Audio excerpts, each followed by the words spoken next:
အားလုံးပဲမင်္ဂလာပါကျမ်းမာနေ့စဉ် YouTube channel ကနေပြီးတော့ပြန်လည်ပြီးတော့ကြိုဆိုလိုက်ပါ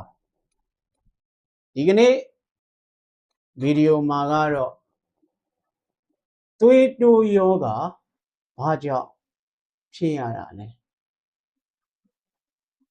သွေးပေါင်ချိန်တိုင်းလို့ရှိရင်ဘယ်လောက်ရှိရင်သွေးတိုးတယ်လို့သတ်မှတ်မှာလဲပြီးတော့သွေးမတိုးအောင်ဒါမှမဟုတ်သွေးတိုးနေရင်ဘယ်လိုထိန်းချုပ်ရမလဲဆိုတာကိုလူတိုင်းနားလွယ်အောင်လို့ရှင်းပြပေးသွားမှာဖြစ်ပါတယ်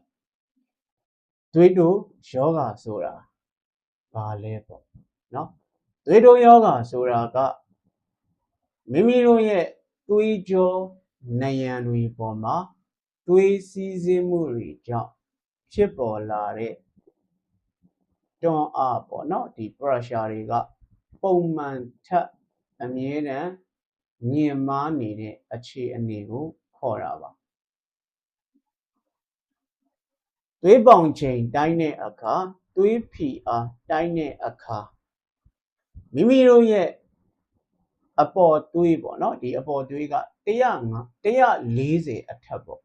140အထက်နဲ့အောက်သွေးက90အထက်ရှိနေမယ်ဆိုရင်ဒါကသွေးတိုးတယ်လို့သတ်မှတ်ပါတယ်သွေးတိုးယောဂရဲ့ထူးခြားချက်ကလူအများစုမှာဘာယောဂလက္ခဏာမှမပြဘဲနဲ့နှစ်ပေါင်းများစွာရှိနေတတ်ပါတယ်လူတိုင်းမှာသွေးတိုးယောဂရှိနေတတ်ပါတယ်ဘာယောဂလက္ခဏာမှမပြဘဲနဲ့ပေါ့ဒါပေမဲ့เนาะယောဂကိုမထိန်ချုပ်နိုင်ခဲ့ရင်ဒီသွေးတိုးယောဂရဲ့နောက်ဆက်တွဲအနေနဲ့ပေါ့လေဖြတ်တာတွေနှလုံးယောဂဖြစ်တာနဲ့ကြောက်ကပ်ပျက်စီးခြင်းတို့ကိုဖြစ်ပေါ်စေနိုင်ပါတယ်သွေးတိုးယောဂဖြစ်ရတဲ့အကြောင်းရင်းလေးတွေရှိပါတယ်နံပါတ်1အချက်နဲ့ကမျိုးရိုးဗီဇကြောင့်ပါမိဘမျိုးရိုးတွေမှာဒီကိုယ့်ရဲ့เนาะအဖေတွေအမေတွေအဖိုးတွေအဖွားတွေကိုယ့်ရဲ့မိဘမျိုးရိုးမှာသွေးတိုးယောဂရှိတဲ့သူတွေရှိမယ်ဆိုရင်ဗီဇလိုက်ပြီးတော့မိမိလည်းသွေးတိုးယောဂပါလာတတ်ပါတယ်အသက်ကြီးလာလေသွေးကြောတွေတောင့်တင်းပြီးတော့သွေးတိုးနိုင်ခြေများလာတတ်ပါတယ်အငံတွေအရမ်းစားတာကိုယ်လက်လှုပ်ရှားမှုနည်းတာကိုယ်လက်လှုပ်ရှားမှုနည်းခြင်းကြောင့်အဝလွန်တာဒါကြောင့်လေသွေးတိုးတတ်ပါတယ်စိတ်ဖိစီးမှုအရမ်းများရင်လေသွေးတိုးတတ်ပါတယ်စိတ်လိတ်တောက်တာတို့အရက်အလွန်အကျွံတောက်တာကြောင့်လေသွေးတိုးတတ်ပါတယ်သွေးတိုးမယ်ဆိုရင်ဘယ်လိုယောဂလက္ခဏာတွေပြမလဲဆိုရင်အလွန်အမင်းတက်လာပါကเนาะဒီလိုယောဂလက္ခဏာတွေဖြစ်လာနိုင်ပါတယ်ခေါင်းနောက်တာဇက်ကြောတက်တာတွေနံပါတ်1အချက်အနေနဲ့ဖြစ်နိုင်တယ်မူးတာတွေဝေတာတွေမျက်စိတွေပြာတက်လာတာတွေဖြစ်တတ်ပါတယ်ရင်တွေအရန်တုံနေအသက်ရှူရအရန်ခက်ခဲလာတာတွေဖြစ်တတ်တယ်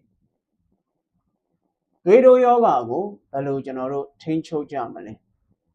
ကျွန်တော်တို့ဆိုရီယမ်ပေါ့နော်အငံတွေကိုလျှော့စားရပါမယ်မိမိတို့နေ့စဉ်စားသုံးနေတဲ့ဟင်းတွေထဲမှာစား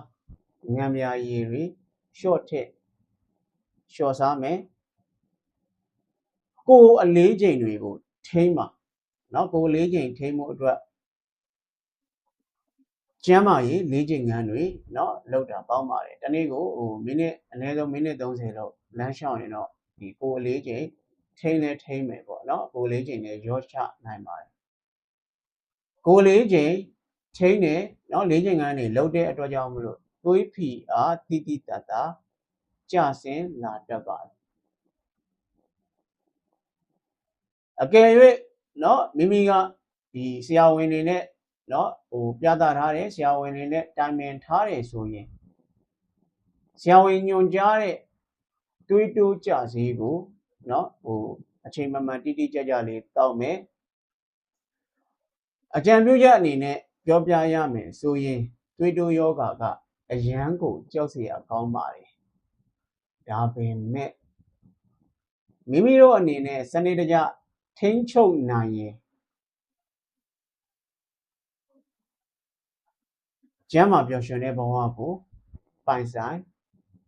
နိုင်မှာဖြစ်ပါတယ်ဒါကြောင့်မလို့เนาะသွေးတိုး